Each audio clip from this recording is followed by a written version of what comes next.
welcome back to the Cinebros podcast. Once again, I have Luke and Ray here with me, and they will be facing off today in yet another movie debate. Guys, what will you be debating today? The 2005 Adam Sandler classic, The Longest Yard. I don't know if it's a classic like Ray is saying, but yep, that's definitely the movie we're talking about. All right, and I will be moderating. We'll be getting right into it, so let me explain the format for the debate for those that are new to the channel. So each round will have a winner that will be announced at the end. There are 5 rounds in total. The first round is the opening argument, where each side introduces their argument. The second round, round 1, is the writing round, where the two debate the writing in the movie. Round 2 is the directing round, where they debate the directing. Round 3, the acting, and they close in the final round with the closing arguments. Guys, anything else to say before we begin? Good luck, Luke. Good luck to you too, Ray. All right, which one of you would like to start? Ray, you can start. Okay. So, the 2005 The Longest Yard, there are actually 2 of these movies. The old one's on Netflix right now. That was made in like the 1980s or 70s, I think. But this one's way better. This one has Adam Sandler, Chris Rock, Burt Reynolds, Nelly, just a few that are a part of the huge cast that are in this movie. The cast comes together well. They all, I feel like, all have a funny part in this movie. There's so many funny actors in the movie. And I feel like they all have great chemistry, and it shows in the movie that they have great chemistry. And another thing I want to add is that the movie has a really good soundtrack if you're into hip-hop music. And I think it's just, there's a hidden message that I'll talk about later in the movie, but I want to save that for later on. And I guess that's all I'll really say in my opening argument, and I'll pass her off to Luke. So, like Ray, I'm going to keep this opening argument pretty short. He did mention that this is a remake of a movie. It came out in 1974, and it stars Burt Reynolds in the lead role. He's also in the movie we're talking about today, the remake. So that's kind of neat that they brought him back for it. But the original film, if you haven't seen it, it is on Netflix if you want to check it out, has a lot more to say than the typical sports comedy, right? At the time, it was a little controversial because of the political subtext in there. It deals a lot with prison reform, and the 2005 movie kind of deals with that a little bit, but it dumbs it down. And I think that is the biggest sin of the 2005 movie, is that it gives, honestly, a pretty innovative movie from the 70s, and it gives it the Happy Madison treatment. Happy Madison being Adam Sandler's production company that's made a lot of his movies. He's had some pretty awesome movies like Happy Gilmore and stuff like that, but he's had some stinkers like Jack and Jill and some other horrible movies. And this, I won't say that this movie's horrible, because it's not. I mean, it's pretty by the numbers as far as Adam Sandler comedies go and sports comedies go, but that's the problem, right? It takes this movie from the 70s that had a decent amount to say, more than the typical sports comedy, and it kind of dilutes it down, and it just spins it and turns it into a basic Adam Sandler comedy, right?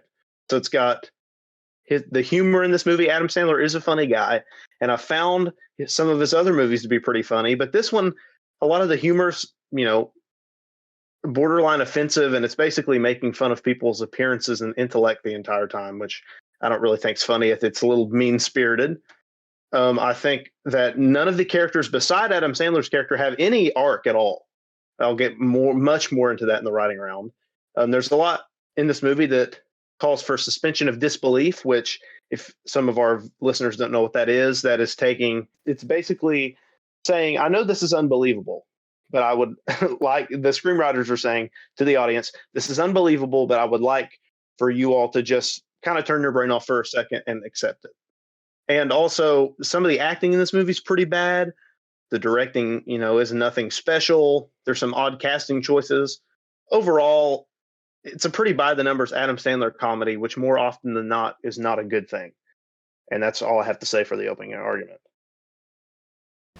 All right, so we are going to go ahead and open with the writing round. Luke, since Ray went first the first time, would you like to start the writing round? I would, yeah. So, like I mentioned before, the humor in this movie, this is a comedy first and foremost, right? Obviously, it's a sports film, and it is a prison film. There's actually a subgenre of movies, prison films, which Shawshank Redemption is the best in that genre for sure. But this movie is first and foremost a comedy, right? Adam Sandler, Happy Madison production, a lot of jokes throughout. I don't really think any of the jokes land. I think the jokes are either cheap and mean-spirited. There's the vast majority of jokes in this movie center on making fun of people's appearances. Like right at the beginning of the movie, to give you an example, when Adam Sandler's character, Paul Crewe, is driving drunk, the cops that pull him over, one of the cops makes kind of a little snide remark. It's nothing like too bad or anything. And he's not being like a jerk about it. It's kind of hard to explain if you haven't seen it. But Adam Sandler points out that the man has large ears, and there's like a minute-long bit of him just making fun of his ears. Calls him like a hobbit and making fun of his appearance, and the other cops laughing about it. And it's pretty mean-spirited, and maybe the first jab at the guy was kind of funny, but it spends a minute on this bit, and when you just drag out a joke that wasn't really that funny to begin with, it just becomes awkward. And this movie's full of stuff like that, right? There's several characters on the football team, right? The convicts, who are not very smart, and not saying that to be mean. Some of them like just weren't taught to read. Some of them just lack common sense. Some of them have some like probably a little bit of mental deficiencies. And there's all kinds of jokes that center around this, which Ray talked about in the Paul Blart review, which was mainly fat jokes. In this movie, I don't think making fun of somebody's appearances or, their intellect or how smart they are and stuff like that, and mental deficiencies, it's not really that funny to me. You can do some things with dark humor, and dark humor is not bad, but it also needs to be clever. And when this movie isn't taking the cheap route of humor and insulting somebody's appearances for laughs, then there's just several jokes that just do not. I mean, it's hard to explain it if you haven't seen the movie, but they just don't land. And first and foremost, in a comedy, right, it obviously needs to have the traditional elements that make a movie good, but it needs to make me laugh. And for the several things this movie does right, it just does not make me laugh. I didn't find any of the jokes funny. I might have smirked one time, and that's a might have. I can't even really remember that, if I did smirk or not. I just assume I did, right? So aside from the jokes not landing and being borderline offensive sometimes, I talked about suspension of disbelief. First off, I do not buy for a second that Adam Sandler was an NFL quarterback. Now, I'm not saying that there's been short or quarterbacks of just average height in the NFL before, because there have been. But he's not built at all. He's just looks like a regular schlub that he plays in all of his movies, right? And sure, he hasn't played football in a couple years, but I mean, come on, there's just no evidence that he used to be in playing shape to me. It's just, again, it's an Adam Sandler movie. Some people might say that, it's just the Adam Sandler comedy. I mean, it's not supposed to be like Citizen Kane or Schindler's List. Well, yeah, no one expects it to, but movies need to be held to a standard, right? And just because it's an Adam Sandler comedy he's made good movies before, and he's proven to be a good actor. I know he can do good things.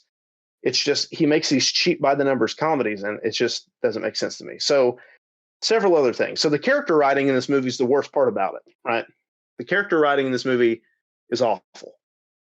Paul, Adam Sandler's character, Paul Crewe, is the only character in the whole movie who has an arc at all. Any character development. And his arc is a pretty standard washed up athlete, gets put in a really bad situation, but through the power of newfound friendship, he learns to succeed. It's that kind of deal. We've seen that a million times, and that's not a bad arc. Paul isn't written that bad, it's just kind of by the numbers, but at least he has an arc. All the other characters in the movie do not, right? This movie relies on casting likable actors in the role, or recognizable people in these roles, and being like, oh, well, I've seen him in other things, or, oh, Chris Rock is really likable, or, oh, Burt Reynolds was really good in the original. And they expect us to care about these characters because of that, not because of writing. So I have a couple examples for the characters. So number one, for Caretaker, Chris Rock's character, right? Chris Rock's a funny guy. He does a good job in the movie. He's a good actor. He's likable. But as a character, and with all the other characters in the movie, his only point in the movie is to serve Adam Sandler's character. Everything that he does, we see Adam Sandler's reaction to it. Spoiler alert, whenever he ends up dying, and not just when he dies, but even before that, we don't really know anything about him. Adam Sandler says, you're the best friend I've had in a long time. And aside from a scene near the beginning, when he first gets to the jail and caretaker's kind of, laying down the law and telling him, hey, man, I got your back. Here's what you need to look out for. Basically giving him the rules of the prison. And a scene later that is admittedly an awesome scene, probably the best scene in the movie. It's genuinely touching. But it's the scene where, they're sharing a drink together, right? And it's pretty soon before, not soon after that, or not long after that, Chris Rock's character ends up dying. But they share a drink, and he reveals just a tad bit about his past to Adam Sandler, right? And that's it. Aside from that, Adam Sandler mentions their friendship. Aside from those two scenes, and then montages of them, funny montages of them building the football team together, we don't really learn anything about their friendship. I feel like this movie should have explored the friendship more in order for me to believe it. The only reason I care about Chris Rock's character is because he's important to Adam Sandler's character. I don't like when characters are just used as plot devices, right? I'd like for him to have a little bit more about him. And he's one of the more developed supporting characters, right? We mentioned Burt Reynolds several times, who, great actor, rest in peace. He passed away, I think last year. It was pretty recently. So rest in peace to him, a good actor. And of course they cast him because he was in the original movie, and I'm sure that's the reason, but he's a recognizable face that people like. But his character in this movie, Coach Scarborough, also, like Caretaker, doesn't really have a lot of motives. You see that he kind of just shows up, not halfway through it's not halfway through the movie. It's probably like 25, 30 minutes into the movie after like a tough day of practice, like a montage sequence. And he shows up, and you find out that he was a former athlete. He says Heisman Trophy winner, Nate Scarborough. And he just kind of shows up and's like, I've been rotten in here. I want to help the team out. And we're like, okay, so this guy just showed up and is just deciding to help now. And because he's Burt Reynolds, we're supposed to care about him. Again, all these characters are meant to service Adam Sandler's character. They don't really have anything to him. The Luke, villains of what's up? Sorry, I didn't want to interrupt you, but I haven't seen the old one. I was like, does his character have any tie from the old movie to this one? I don't really know. No, you're good. No, not really. Because in the original one, he plays Paul Crewe.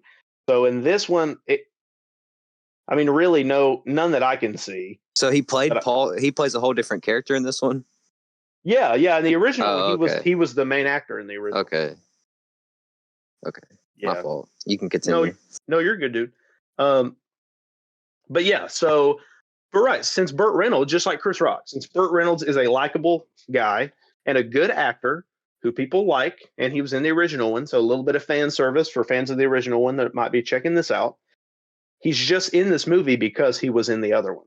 His character has no purpose. If you want to talk about really flat, then we got the villains of the movie, right? The prison staff, the warden, Captain Knauer, I think so. Yeah, Captain Knauer. And all the prison guards.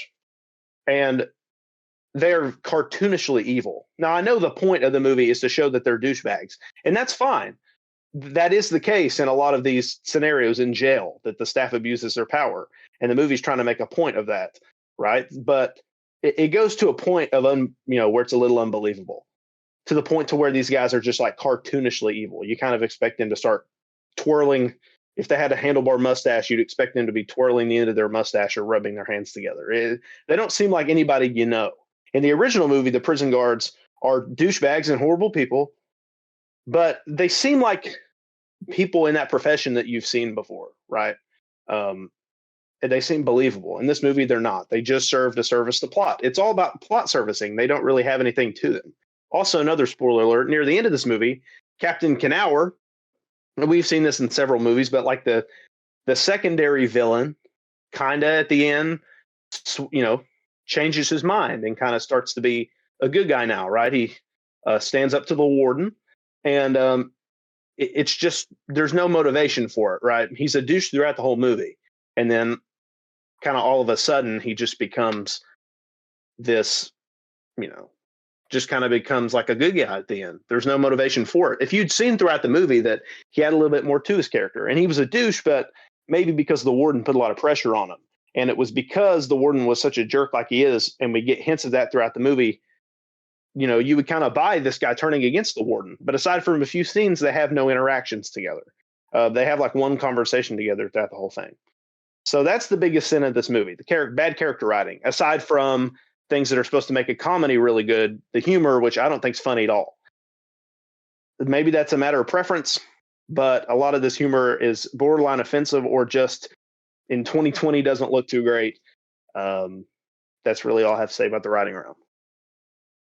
All right, Ray, before you say anything, I just want to say that was a lot more aggressive and brutal assessment of the writing than I was expecting, Luke. I had no idea you thought it was that bad. Mind the movie, it's that much. It's just the writing, I think, that's the biggest issue far away. Yeah, I get it. That is some pretty harsh criticism of a comedy movie. Well, that's the thing. Like, I've seen comedies that are very good that, you know, have all these good things that I mentioned. You know what I mean? So I hold it to a little bit higher of a standard, for the same standard as other things.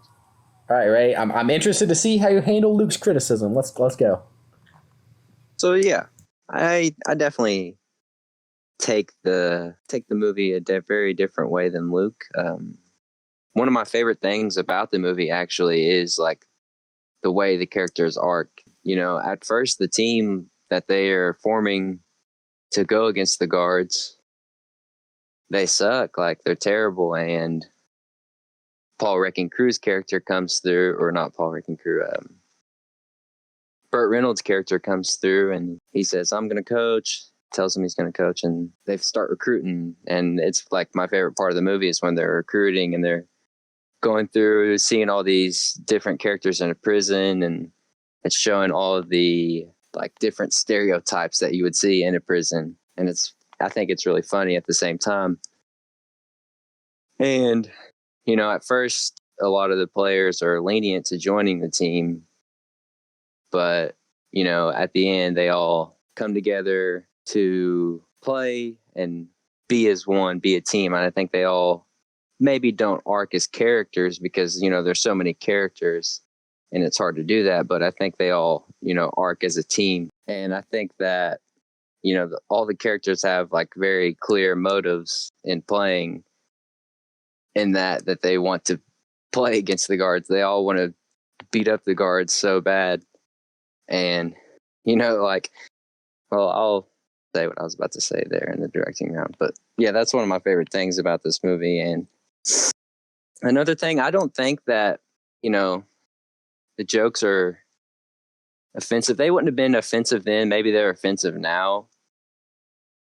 But that's, if you really like think about it, I feel like that's, you know, how prison is. Like, that's how they talk in prison. Like, that's really what it's going to be like. And all those people that were making that movie, you know, you got to think, if they didn't think it was offensive while they're making it, you know, it really can't be that offensive. I think the jokes really aren't that forced. I think it's really just, that was the comedy then. And I still think that the comedy holds up to this day. I think that stuff is still funny. You know, it's not racist jokes or anything to go crazy over. You know, I think that you'll see a lot of the comedy, that same type of comedy in other movies as well. I think it's just a really good comedy movie that mixes in football. It's a good sports comedy that a lot of people can enjoy. All right, so is that your argument? Yeah. All right, so before we move on to the directing round, I just want to ask, because Luke, you have reviewed Major League on the 5-minute reviews segment that we do on YouTube. And yes. I very vaguely know what this movie is about, and hearing you two talk about it, I'm curious, and this is a question posed to both of you. How does this movie compare to Major League? Because it kind of sounds similar in concept, just switch baseball for football. Well, this movie's rated PG-13. So it's a little more like raunchier than Major League, or like more vulgar, maybe? But like, it's still not very vulgar at the same time. Okay. I think Major League is more vulgar. You think so? Sure. I think so, yeah. Because I haven't watched Major League in a really long time. Right. All right. I guess just real quick, I guess I just feel like that there were more variety of jokes in Major League, and it was written just a little bit better. But I mean, in concept, they are kind of similar. You could compare them. Oh, sure. I'm not done in my writing round yet. I have one more thing to add. All right, go for it. So I also want to add that, behind all the jokes, they kind of find a way, to make it funny. I know it's not a funny thing at all, but there is a message of racism in the movie, and there's a scene when the guards are calling one of the black inmates. They're calling him names, which I won't say. And I feel like they do a good job. It shows after that scene, it shows that guy's friends, who were the basketball players who were lenient to joining the team, they're like, you know what, we're going to have this guy's back. We're going to come in, we're going to go play for the football team, and we're going to show these guards what's up. And I love how they approach that message. And, there's also the message of how we need prison reform in America. It shows like an awful prison and the awful conditions they go through. But, at the same time, it's still a comedy movie. And we still get to see, sure, the inmates are going to be funny sometimes, but it's not really going to be, exactly how the movie interpreted it. But I think they did it in a funny way. Okay, then. That wraps up my routing round. All right, so Ray just got done talking, but since Luke started this round, do you want to go ahead with the directing round? Yeah, I assume I can. All right, feel free. All right. Like I said earlier, there are a lot of characters in the cast of this movie. So, it's a lot of characters for the director to deal with. And I think that the director does a good job of, they're putting these characters in at the right times, letting these characters get, the right amount of screen time, not letting, one little side character get too much screen time, focusing still on the story. I think that, he uses the jokes at the good times, like, whenever the story may be going down a path where you're like, I don't know about this movie. They give you a joke that makes you laugh and keeps you in it. And, I like how the director kind of adds violence to some of the football. It kind of shows how prison inmates would play football. It's a little more violent than, how football is. Well, a lot more violent than how actual football is played. There's guys out there getting clothesline, body slammed. It's crazy stuff. I like how the director uses the actors at the right times. I like how he puts the jokes in at the right times. I like the scenes of how he kind of changed football, brought some swagger to it. I know I was trying to do some of the stuff that was in the movie when I was a kid, but other than that, I don't have much to add in my directing round. I'll let Luke go. And mute my mic now. So there's not really a ton to be said about the directing round. Ray covered a pretty good amount of it. The guy who directed this movie, his name's Peter Segal. He's directed a few Adam Sandler movies before, including 50 First Dates, which is considered to be one of Adam Sandler's better movies. Excuse me. I don't really know if I agree with that. I mean, it's pretty by the numbers Adam Sandler movie as well. But to me, his biggest flaw is he knows how to set up shots. You know what I mean? He understands. I mean, he directed movies for decades now, so he knows what he's doing. It's just that there's just not any like flair to it or vision to it. It's like the script says this, so I'm going to set up the shot in just like a standard way. I'm just going to put whatever's happening just right in frame, and I'm just going to line up. Yep, sounds good.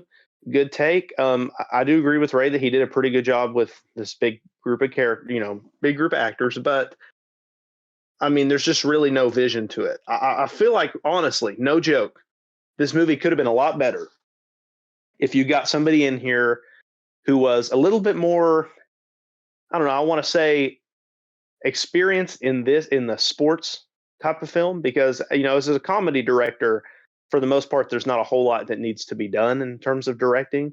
There's no flashy camera work. It's just kind of setting up the shots and doing your thing. But for a sports movie, I feel like the sports aspect of this movie, the football aspect, could have been handled a little bit better. If you got somebody in there like John Lee Hancock, who's been making, the guys don't might know his name, but he's directed several movies like The Blind Side and The Founder with Michael Keaton. And he directed The Rookie with Dennis Quaid, which is another sports movie, a baseball movie. I think he's directed several sports movies.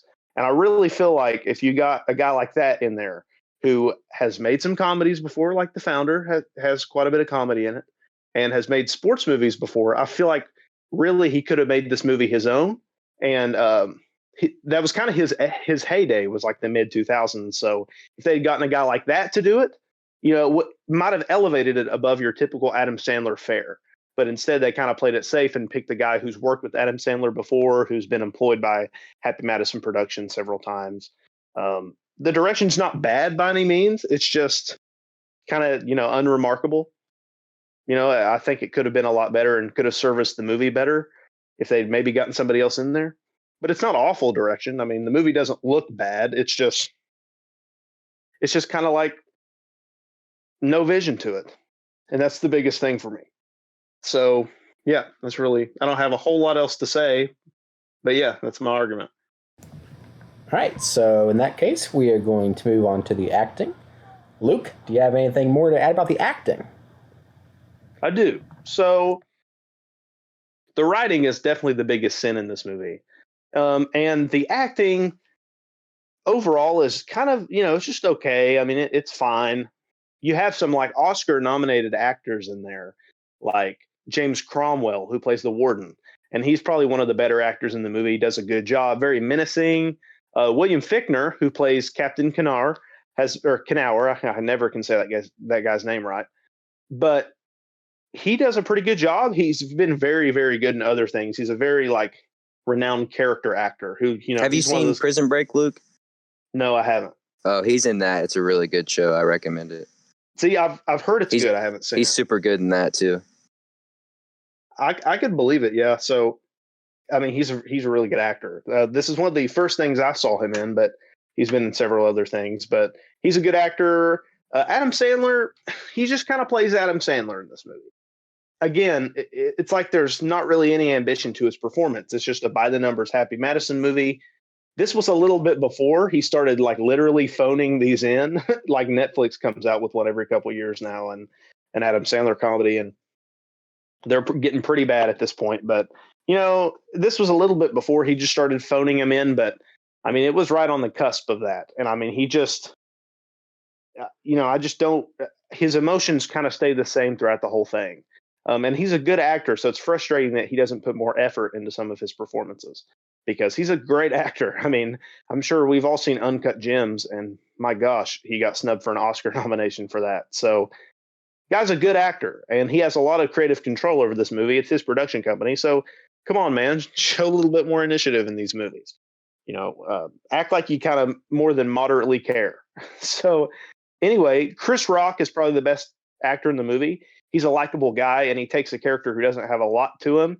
And, he does a pretty good job. I mean, I would say if anything did make me kind of giggle, it would have probably been one of his lines, because he's a funny guy. But I mean, aside from James Cromwell and William Fichtner and Chris Rock, everybody else ranges from just okay to kind of bad.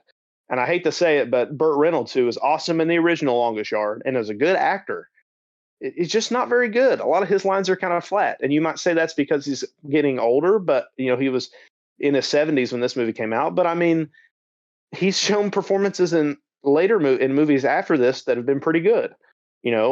Sure, he can't move around as well, but that's not really an excuse. I mean, I've seen actors in their 90s do a pretty good job, but he just, I mean, it's just this whole movie is just kind of like, a lot of the acting especially is just kind of phoned in. Like, everybody's just like, oh yeah, I'll play that part. Give me a couple lines. Yep, I'll do it. And it might be subpar, but oh well. But yeah, he's not really that great in the movie. And it's disappointing, because I'm a big fan of his, right? Deliverance is probably my favorite movie with Burt Reynolds in it, but Boogie Nights is good. He's been in a bunch of stuff. I mean, he's iconic, right? He was leading man in the 60s, right? Very famous, but he's just not that good in the movie. It's kind of sad. The worst part about the acting for me, though, is they cast a lot of non-actors in this movie, meaning that, you got some football players. Michael Irvin plays a pretty decent sized role in this movie. He plays a one-on-one game with Adam Sandler that honestly is a pretty good scene of the movie. But yeah, Michael Irvin, of course, is the Hall of Fame wide receiver for the Cowboys back in the day, back in the 80s and 90s. And he's not a very good actor. And I hate to say, and of course, he's a non-actor, so you can't expect too much, but he's given substantial screen time and has a lot of lines, and he's just not that great of an actor. That's not really his main career. He's an athlete, but coach him up a little bit before. I mean, it's just like they put him in this movie so people would be, hey, there's Michael Irvin. And they do that a lot. Nelly is in this movie, as Ray mentioned. And I like a lot of his music. Can't say much for his acting ability. He's just really not that good. He's not horrible, but it's a little distracting sometimes. You know who else is in it? Oh, sorry. No, I don't buy him as that character, but I mean, it's kind of fun to see Nelly in the movie, but I don't know. Anyway, what were you going to say, Ray? You know who else is in it? Who? Stone Cold Steve Austin. Yes, I was about to talk about Stone Cold Steve Austin. Yeah. I'm sorry. I didn't know if you knew. I just looked on the cast list. No, you're good. Yeah, so he mentioned Stone Cold Steve Austin. You've also got Bill Goldberg in there, who's another pro wrestler, and the great Khali is in this movie. And yeah, none of the three of them are that great of actors. Stone Cold Steve Austin probably gives the best performance of the three, but it's still not very good. I mean, it's just not too great. It's like they put all these famous people in the movie, and it's distracting. It takes me out of the movie. I forget I'm watching a movie, and I just think, oh, there's a famous person I know. There's another famous person I know. Oh, holy crap, that's a famous person. It's just, it's too much for me, right? Cast a couple of pro athletes in there because it's a sports movie, but golly, they kind of overdid it a little bit. And just the cameos and sometimes not cameos, like Michael Irvin plays a significant role, as does Stone Cold Steve Austin. But yeah, I mean, it's just takes me out of the movie. The performance in this movie, aside from a few that I've talked about, range from meh to, gosh, they're not very good. So, I mean, again, it's an Adam Sandler comedy, so some people might say that, I mean, it's just an Adam Sandler comedy. I mean, he doesn't have to be that great. I'm like, yeah, but he's a good actor. He's shown that he's good before. So it's just frustrating when I see him phoning it in like this. But that's really all I have to say about the acting. All right, Ray. I will begin. So I obviously disagree with Luke. I love Adam Sandler in this movie. I would argue that Adam Sandler could play any role of any person. And one of Luke's arguments was that, it's kind of not earlier on. I know this isn't kind of relevant right here, but was that, he doesn't look like he's in shape. But, to be fair, he is retired. He's playing the washed up old quarterback, and you can see his character develop a lot through the movie. He's developing into a much more humble person, and you can see that. And I feel like he acts that out well. And, this is a very big cast, and I think that the chemistry throughout all the characters is very, very good throughout the movie. I think that each character, Terry Crews's character, Cheeseburger Eddie, he hangs out with the tough guys like Michael Irvin, the basketball players, the guys who are lenient to joining the team. And, each one of those characters is their own character. They're all different. And it's like all these actors know that they have potential. There's so many of them, and they know that they have the potential to come together and make a funny movie. And I feel like they all come together and deliver what they need to deliver. Know that it's only an hour and a half or so movie, and know they accept the roles, and knowing that, hey, if I only get a minute of screen time, I'm going to go on there for my 1 minute and try and be as funny as I can for that 1 minute. And I feel like each character does a good job in that. Nelly coming off being a good singer. Maybe he had a part in the soundtrack of this movie. Who knows? The soundtrack's great. I know that has nothing to do with this, but I like Nelly's character in this movie a lot. Like Luke said, William Fichtner, he plays a guard. He also plays a guard in one of my favorite shows, Prison Break.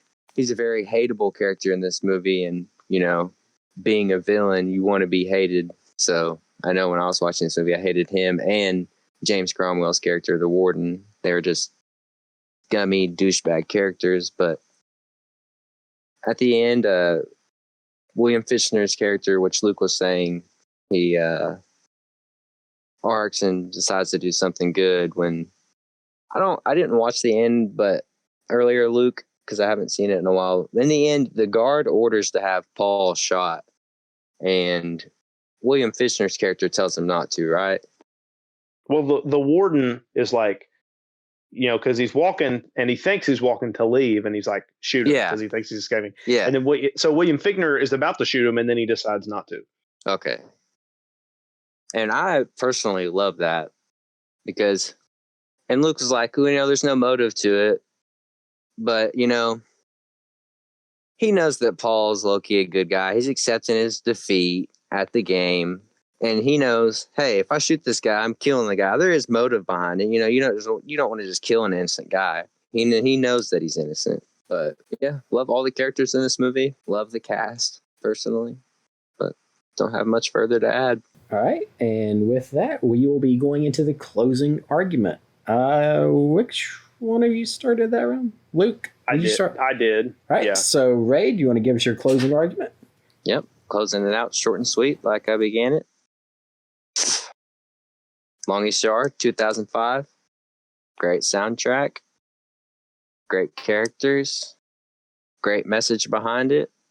If you love cheesy Adam Sandler movies, this is probably one of his best ones. If you love football, you'll probably like this movie. If you like dark, sometimes they're not. Well, they're not that dark, but if you like borderline dark jokes, you'll like this movie. I think that from a casual viewer standpoint, if you're sitting down, just want a movie to watch and turn your brain off to, this is a very good option. I pass the mic to Luke. Okay.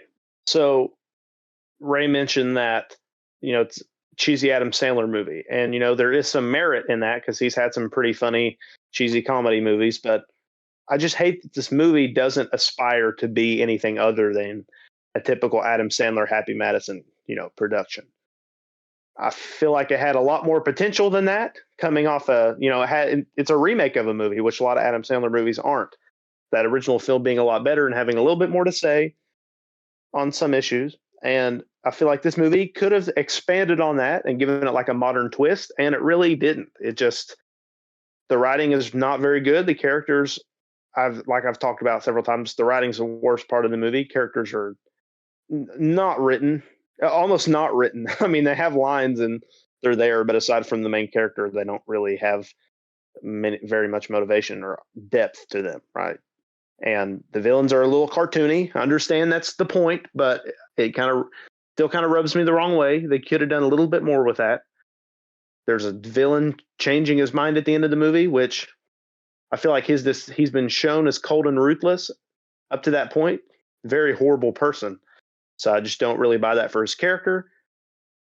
The directing in this movie is just, there's no ambition behind it. As with most of the performances in this movie, a lot of distracting celebrity cameos that take me out of the film. I just feel like this movie could have been a lot better than it was, but it settled to be your typical Adam Sandler fare. So that closes out my argument. All right, so now it's time to announce the winner, and I do have one. We're going to go through it round by round and discuss why each person won. Starting with the opening arguments, it's going to go to Luke. I felt that Luke did a pretty good job in explaining why he preferred the original movie over this one, and really introducing some of the flaws that he had with this latest Adam Sandler Longest Yard adaptation. So the opening round goes to Luke. Thank you, sir. The writing round also goes to Luke. Now, Ray, you could tell you obviously enjoy the movie, and I thought you did a good job addressing Luke's criticisms, but you do have to consider that I have not seen this movie. So this movie is very much like typical of people that haven't seen movies, like which one of them convinced me of their opinion more. And I really got to say, Luke in this round really just sold how bad the writing in this movie was. So because of that, it's got to go to Luke. The directing round, however, goes to Ray. And that is because Luke, your full thing was that like someone could have been picked to direct it slightly better. Where I thought Ray focused on how to. He really focused on like what he liked about the director. He liked how the director like used choreography and stuff in some of his scenes, and I thought he just kind of sold me on the directing round. I also thought he sold me on the acting round. Oh, okay. Yeah. You could really tell that Ray is passionate about the acting in this movie. You can. Yeah. Yeah. And I don't know, there's just something about it. Like I really liked his enthusiasm for it, and I really thought he did a good job of just expressing that like it's a dumb comedy movie. Like, the acting isn't, normally the greatest, but it can still be enjoyable. So I got that. So we now have a 2v2 tie going into the closing argument. And Luke is the winner of this debate. Ha ha ha. Thank you, Tyler. Ray, it all came down to this round, and unfortunately your closing argument was just too brief compared to Luke's. Luke did a better job of just summing up all of his points and really came across better than your final argument. Fair enough. Listen, Ray smoked me in the directing round, I have to say, because at least I feel like he did. The directing rounds are Ray's speciality somehow. They are. He always wins them. He does a good job in those rounds. He does. I personally thought I came back on the writing round. I had a few other things I could have came on, and I didn't want to because I thought it might hurt me. Maybe should have tried it. Well, listen, you kind of started to at the end, I think, of your writing argument. Yeah, you did. If you just kept going there at the end, afterwards, I felt like it wasn't enough. Hey, there's always next time. Yeah. Good job, Luke. Thanks, Ray. Good job. All right, and we are going to have a story time on this episode, but before that, we are going to go to sponsor break. All right, so I'm going to tell a story today. It's been a while since I've had a dedicated story time segment, and today we are going to be talking about racism, and specifically redneck racism, because redneck racism is a glorious thing to watch. So during the pandemic, our movie theater job got shut down, just like a lot of industries did. So I took up a second job at an Aldi. For those that don't know, it's kind of like a discount store. It's a lot cheaper than like Kroger or Walmart. It's really high quality though. I really enjoyed it. So there was one day where I was on the cash register, and it was pretty busy. So we had some long lines, and I had a coworker behind me. He was running his register as well. Both of our lines were pretty backed up. And I am like mid-ringing up people. And all of a sudden I hear like some sort of disturbance from behind me. Now, I don't think anything of it because like I said, we are busy. These things happen. And all of a sudden it becomes apparent that disturbance is yelling, like shouting. And so me and the person I'm ringing up just kind of look behind us and see what's going on. And there's this Indian man and a guy that does not have a mask on, because of course not. You can tell he's very underprivileged. Long, dirty hair, dirty clothes, missing a few teeth. They're all yellow. And the redneck guy is just screaming at this Indian guy. And so obviously, as a grocery store, we do business with several restaurants in the area. And this Indian guy is part of one. His family owns a restaurant. I'm not sure which one. But anyway, they like special order their items. We order them for them and they come pick them up. So he had like a ton of things of milk, a lot of vegetables and stuff in his cart. And this guy is just screaming at him. He's calling him a thief and all this stuff. He's saying that he's going to take all that stuff and sell it for a higher price. And the Indian guy, he looks like mid-20s. He can't be much older than I am. And he's just kind of standing there like mortified at what's going on. And he's trying to say like, hey, we own a restaurant. Like, this is for our business, man. And all this stuff. And the guys just call him all sorts of like racial epithets. Keep calling him a thief and all this stuff. And then the guy's like, he's trying to explain the situation and stuff. And then the guy starts going like, "Oh, go back to your country, you dirty immigrant," and things like this, all this stuff. And the guy is shouting back at him like, "I was born in this country. I'm a citizen here." And they keep going back and forth. And at one point, the redneck guy tells him to speak English, and he shouts back, "I'm speaking English." And it's kind of funny to watch, but they just keep shouting at each other. And eventually, my coworker has had enough, and he stands up, points at the redneck guy, and just shouts at him to shut up and to get out of his line that he wasn't serving him. He also cussed him out, but can't say that on the show. We know Tyler ain't gonna say that. Sounds like a well-deserved cussing out. Yeah, it was. And the redneck guy turns on him, and he's like, "What'd you say to me?" And my coworker steps down from like his little platform. He's like, "You heard what I said. Get out of my line. I'm not serving you." So they start getting into it, and they start cussing each other out. Well, then there's a woman, just a customer. She's got like 2 little kids with her. She got a husband with her. And she like shouts at him like, "Hey, like, watch your language. There are kids here." And he turns on here. He's like, "Lady, I don't give an F about your kids." Well, of course, her husband doesn't like that. So he starts getting into it. He's like, "You apologize right now." Also, so they start getting into it. Well, my manager has heard this commotion from the back. And she like comes running up. She's like, "What is going on?" And then she takes the redneck guy aside, and they like whisper in hushed tones. And then I guess she calms him down. And he tries to come through my line. I just look at him and say, "I'm not serving you. You can leave." He did. He left empty-handed. And we all profusely apologized to the guy that he was harassing. And I was really sad because that guy was just distraught. He looked on the verge of tears. I was really, really sad to watch. They should have let him go home for the rest of the day. No, not the customer, the Indian guy that he was. Yeah. Well, ladies and gentlemen, that is why I will be shopping at Walmart and not Aldi. Walmart's not much better.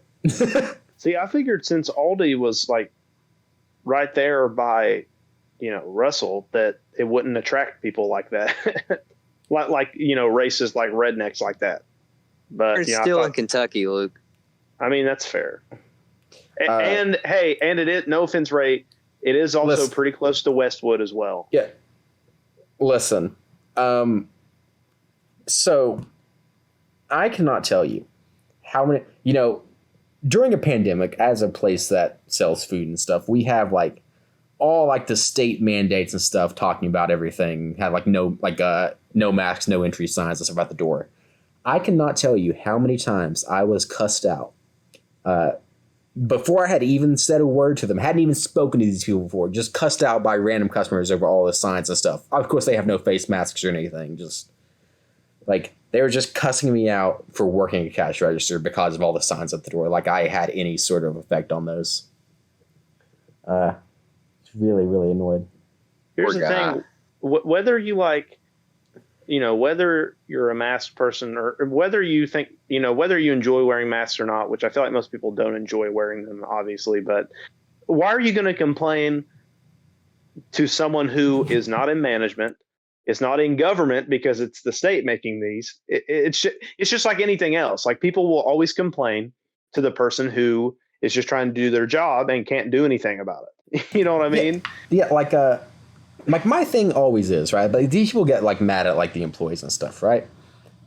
This year is an election year. If you don't like the mandates being put by your elected officials, vote them out in November. Like just elect new officials if you don't like their policies. Don't shout at like random cashiers at grocery stores because you have to wear a face mask. Right. You're shouting at people who are making, between like minimum wage or like $10 or $11 an hour. Exactly. I mean, they can't do anything about it. Like Tyler was making the big bucks though. He was rolling. Yeah, I was not as much as I would if I had taken unemployment. Guilty as charged. Which I did. Same. You see, normally I would judge people about taking unemployment instead of getting a job, but I can't do that this time. I would have made like double the amount of money I did if I stayed on unemployment. Yeah, and it's not like I didn't go back to work. I'm back to work. No. Yeah, same. Yeah, there's nothing wrong with it. It's just I could have made so much more money. And here's another thing is that I applied so many places, and like right when the lockdown started, and of course nobody was hiring. I applied everywhere but Walmart because I was Walmart would have definitely hired you.